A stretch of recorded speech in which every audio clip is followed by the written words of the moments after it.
Oi, gente, mais uma vez estamos aqui com o programa Momento Saúde com Paula Riolfi. É sempre um prazer muito grande compartilhar assuntos polêmicos e inovadores com vocês. Hoje a gente tem aqui uma pessoa muito querida por nós, que é a Raíssa Lobato, psicóloga esportiva, e vai contar para o que veio.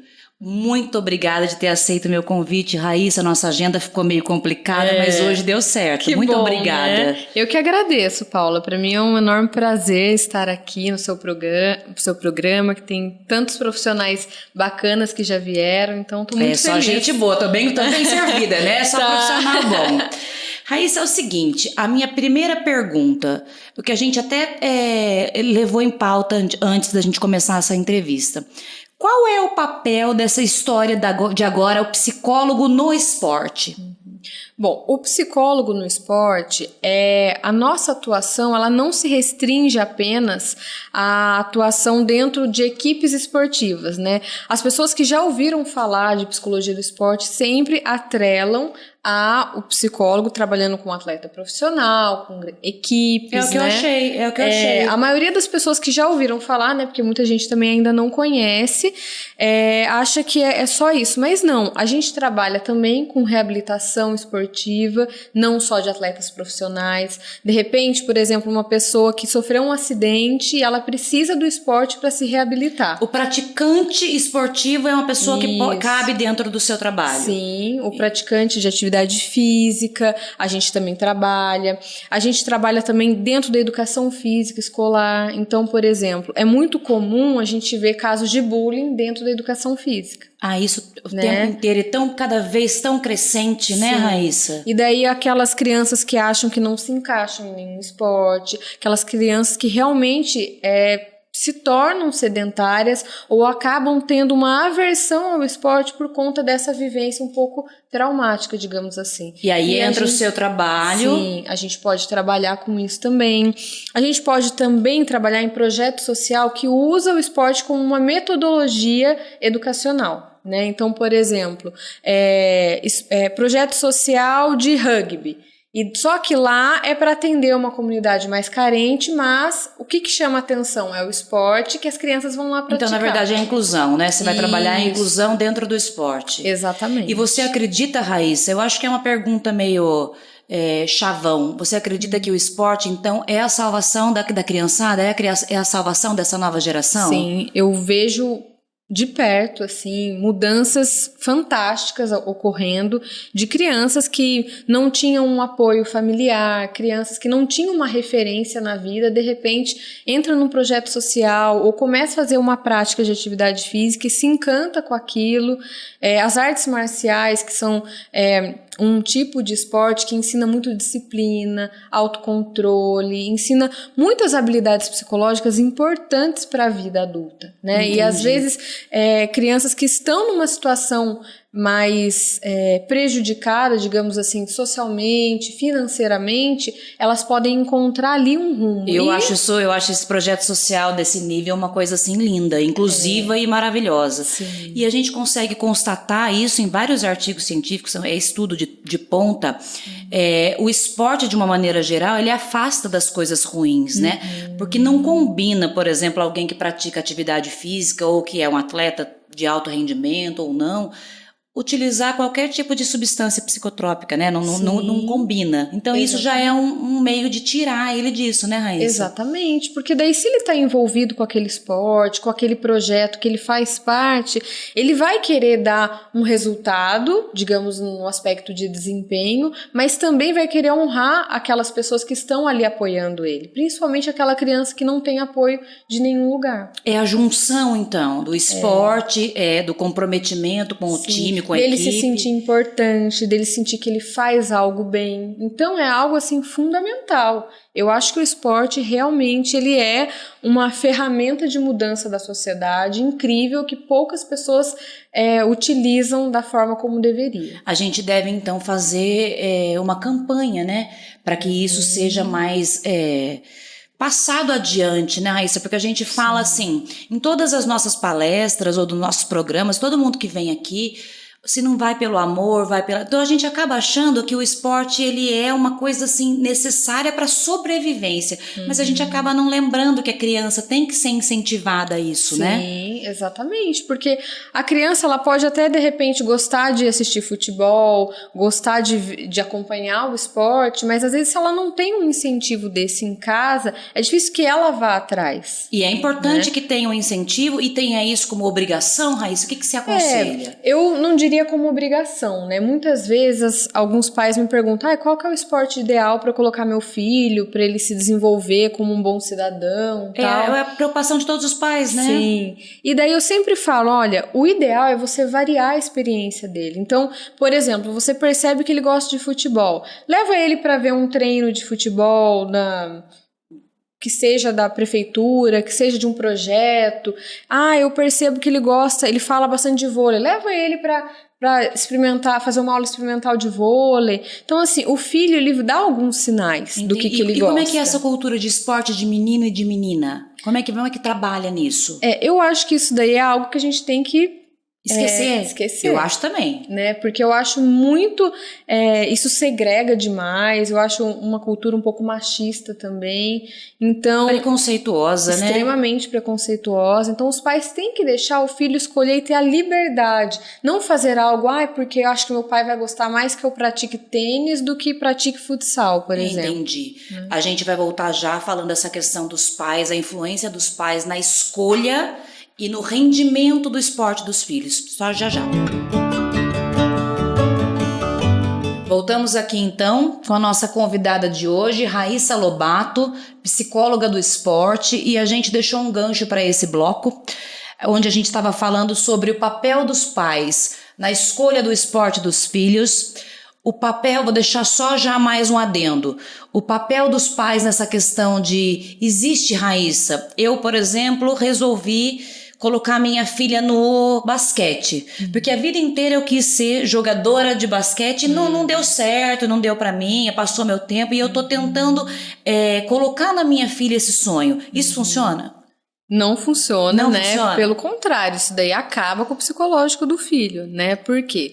Porque você está projetando um sonho seu, uma coisa que você gostaria muito de ter realizado e você nem consultou o seu filho para perguntar, você gosta de basquete? Às vezes ele odeia basquete e você está colocando e vai para agradar, né, Raíssa? Ele acaba seguindo até no basquete, mas é para agradar, né? Porque assim, o que eu percebo das crianças, né, que elas fazem o esporte, e às vezes tem uma derrota, acontece alguma coisa, em muitos momentos a dificuldade de trabalhar com a derrota não é só a derrota em si, é a ideia de que o pai ou a mãe vai deixar de gostar dela porque ela perdeu. Nossa, isso deve ser uma coisa muito triste. Isso, assim, é algo que a criança não vai chegar e vai falar pra mãe, você vai deixar de gostar de mim? Ela não vai conseguir ter essa maturidade emocional de saber separar uma coisa da outra. E a mãe também não faz isso por mal, né? Às vezes ela nem sabe que ela tá projetando isso, ela tá achando que tá bom, né? É aquela coisa, né? Os pais têm a ideia de que a gente é mais velho, a gente é mais experiente, a gente sabe o que é melhor, de repente, pra uma criança de 8 anos. E a gente acha isso mesmo, viu, Raíssa? A gente acaba errando nisso mesmo. Pelo bem, né? A intenção é boa, porém, às vezes, o melhor pra ele é, fazer futebol, porque ele ama futebol e estar naquele momento ali é um momento de liberação de endorfina, serotonina, todos os hormônios do bem-estar, do prazer, enquanto ir pro basquete seria uma fonte de estresse na vida dele e ele estaria ali só com cortisol alto e sem curtir nada daquilo. Então, na verdade, a gente tem que incentivar os nossos filhos a praticar o que eles gostam. Sim. Não deixar de praticar, mas Exatamente. buscar uma atividade que seja boa para ele. E qual é a diferença do esporte coletivo para o esporte individual, Raíssa? Eu vejo que existem algumas crianças que elas já têm essa facilidade de habilidade social, de ter bastante amiguinho e tal. Aquelas que não têm o esporte coletivo, ele é essencial para que ela consiga desenvolver essas características. Tem isso também, né? Sim, porque ela é obrigada a se socializar. Né? Então imagina ela dentro de uma equipe. Trabalho de perda, né, Raíssa? Exatamente. Se ela não consegue comunicar qual a jogada que ela vai fazer ou o que ela espera do colega, Ela não tem, ela pode ser um Neymar ali, pode ser uma Marta ali, tem muito talento, porém precisa comunicar com o grupo. É o tal do trabalho em grupo, então. Exatamente. E isso quem faz é o psicólogo do esporte. A gente sempre vai olhar para o grupo e tentar identificar quais são os aspectos que a gente precisa trabalhar para que aquele grupo seja um grupo que a gente chama de grupo cooperativo, que eles cooperem entre si. Não é nem questão de rendimento, é questão de cooperar uns com os outros. Se é um grupo coeso, se é um grupo que realmente sabe fazer esse trabalho em equipe, o rendimento ele vem. Né? Então, pensando que existe uma equipe multiprofissional, né, que tem o técnico que está dando as orientações adequadas, que tem o preparador físico, então eles já estão dando todos esses aspectos importantes para que aquelas crianças tenham um bom rendimento. Porém, eles não se interagem, eles não se entendem, daí a gente que vai entrar para poder fazer o trabalho mais pesado, né? Porque se não estiver funcionando ali, não vai funcionar dentro da quadra também, né? E assim, é muito comum às vezes ter uma briga fora de quadra e levar isso para quadra. Quando time feminino, Raíssa, como é que você trabalha com isso? Um time feminino é bem interessante, né? Imagino que sim. As meninas, elas, quando elas estão juntas, né, acaba o ciclo menstrual ficando tudo parecido. Jesus, então você imagina um monte de menina na TPM, um monte de menina menstruada. Como que faz, né? Então, haja psicólogo ali, né? Então, nesse momento, a gente tem que trabalhar muito esse aspecto e principalmente a maturidade emocional. Você pode não gostar da menina nas 4 linhas para fora. Não falar com ela, não olhar para ela, mas isso não faz de você uma pessoa que não vai levantar a bola para ela, que não vai compartilhar uma jogada com ela. Então, elas têm que saber diferenciar isso. É por isso que você trabalha nesse aspecto, né? Para ela poder compreender que o que está fora daquele esporte é lá que tem que ficar. Isso, exatamente. E elas devem ser amiguinhas ou não? Não necessariamente. Não é obrigatório. Não, porque eu acho que não dá pra gente forçar uma situação, né? Todo mundo jeito, melhores amigas, porque existem, assim, temperamentos diferentes, perfis diferentes e cada um tem que respeitar o seu. Né? Entendi. No próximo bloco, a gente vai falar de um assunto muito interessante, muito mesmo, para técnico, para preparador físico, para todo mundo que trabalha em equipe. Ela vai dar algumas dicas para a gente de como trabalhar com uma equipe multidisciplinar. Eu não estou falando só de uma única área do esporte, mas de um todo. Como fazer para não quebrar a equipe? A Raíssa vai dar uns toques para a gente já já. Voltamos aqui então. Agora a gente pegou o nosso gancho do bloco anterior, não podemos perder essa linha de raciocínio, que a gente vai trabalhar agora falando com as grandes equipes ou com as pequenas equipes, independe, a gente está trabalhando com equipe neste momento. Raíssa, o que a gente faz para não quebrar a equipe? Eu vejo muito, né, eu lido muito com técnico, né? Muito. E aí eu ouço muito falar essa história de tá quebrando a equipe, fulano quebrou a equipe, isso existe mesmo? Sim, eu acho que assim, um aspecto muito importante da gente pensar é que uma equipe multiprofissional tem que ser uma equipe coesa. Então não adianta eu, como psicóloga, querer trabalhar a coesão grupal das meninas, dos meninos, que são os atletas, sendo que eu chego e falo mal do fisioterapeuta para elas. Sendo que eu chego e falo, nossa, mas nada a ver isso que a técnica falou hoje para vocês. Isso acontece, Raíssa? Isso acontece. Puxa. Então a gente tem que, né, o psicólogo, ele é parte integrante da comissão técnica, ele não é a mais do que ninguém ali. Então, a gente trabalha junto com a comissão técnica. A gente tenta manter esse clima de muito respeito, de cada um, ninguém invadir o espaço do outro. Também ninguém precisa né? ser amigo, só respeitoso, Sim. né? Como qualquer âmbito profissional, Exatamente. Né? Então, tentar fazer a periodização. Então, o que o fisioterapeuta está trabalhando naquela fase da temporada ali daquela equipe? Ele está trabalhando mais... fortalecimento, então o preparador também trabalhar isso, o técnico língua, né? Pensar nisso, eu pensar nisso também nos aspectos de habilidades psicológicas, habilidades cognitivas, o que eu posso trabalhar para melhorar, para alavancar o trabalho daquele outro profissional que está dentro da equipe. Né? Então, se a gente mantém essa coesão de falar a mesma língua, os atletas vão perceber e vão ter mais confiança ainda na comissão técnica. É óbvio que isso não quer dizer que, por exemplo, um atleta não possa vir dar um feedback para o psicólogo, que ele vai se abrir e tal, dar um feedback negativo de algum dos integrantes da comissão técnica. Que eles acabam pegando essa confiança junto ao psicólogo, né? Só que a gente não pode embarcar nessa. A gente faz a ponte. Então eu percebo, teve algum problema ali com o preparador físico. Então eu peço autorização para o atleta e eu vou lá e tento conversar com o preparador físico. Tudo com muito respeito, muita cautela, para não alavancar outros problemas ali, Exatamente. né? Entendi. Raíssa, e quando os seus atletas, eles começam a dar alterações, quais são as primeiras alterações visíveis que o psicólogo do esporte já começa a notar e já acha que tem que fazer um trabalho paralelo com aquele atleta? Geralmente a gente olha para o déficit ou para um excesso comportamental. Então, déficit, sei lá, um atleta, ele tá muito cabisbaixo, ele não tá falando tanto, ele é um atleta que interage bastante e tal, a gente já tem que olhar diferente. Ou um excesso comportamental é aquele atleta muito agressivo, que daí ele vai lá e chuta a grade, ele vai lá e briga. Não é um momento de euforia comum de um jogo, por exemplo. Exatamente. Então, nesses momentos, é interessante que a gente olhe um pouquinho mais, com mais cuidado para aquele atleta. Para ver se o problema também não é mais grave, né? Sim. Isso aí que tenha que chamar os pais, alguma coisa assim, né? Porque às vezes tem até... Eu já tive a oportunidade de atender um caso que a pessoa tinha um transtorno de ansiedade. Então, não era assim, algo tão simples. Então, daí tem que encaminhar para um outro profissional, um psiquiatra, né? Para que a gente possa dar o tratamento adequado. Medicação. Exatamente. Enfim, essa é a função.